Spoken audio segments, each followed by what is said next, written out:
उपराष्ट्रपति जगदीप धनखड़ का इस्तीफा। ब्रेकिंग न्यूज आई।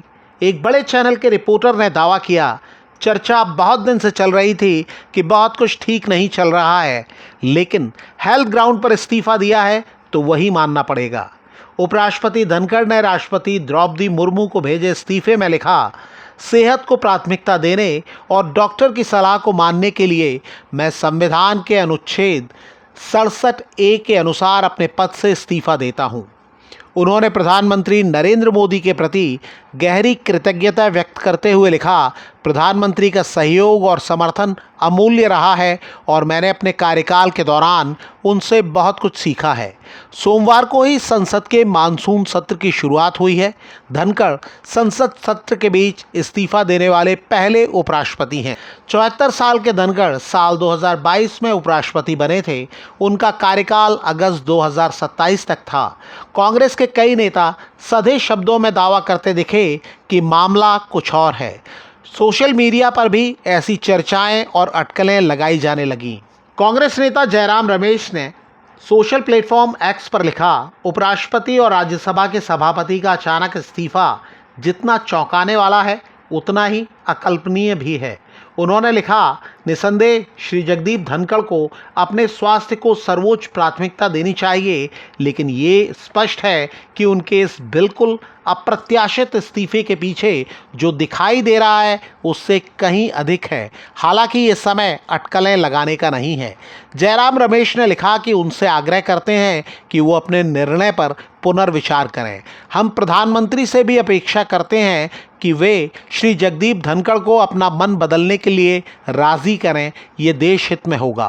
कांग्रेस नेता कुंवर दानिश अली ने दावा किया कि सियासी गलियारों में चर्चा तेज है।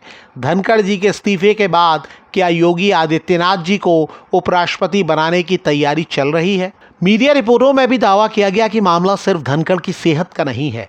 आम आदमी पार्टी के नेता रहे सीनियर पत्रकार आशुतोष ने एक चैनल के कार्यक्रम में कहा कि वो पूरी जिम्मेदारी से कह रहे हैं कि धनखड़ का इस्तीफा स्वास्थ्य कारणों से नहीं है। उन्होंने दावा किया कि धनखड़ सरकार के रुख से परेशान थे और अपनी नाराजगी भी कई लोगों से शेयर की थी।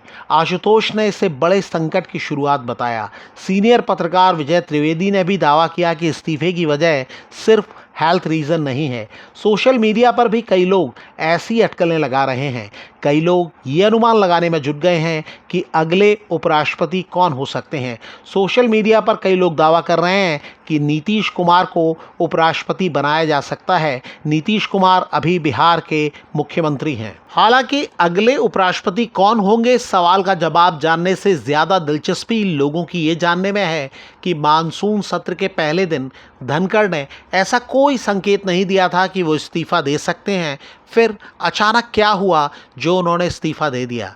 उपराष्ट्रपति बनने के पहले धनखड़ पश्चिम बंगाल के राज्यपाल थे और उन्होंने कई बार ममता बनर्जी सरकार की आलोचना की थी।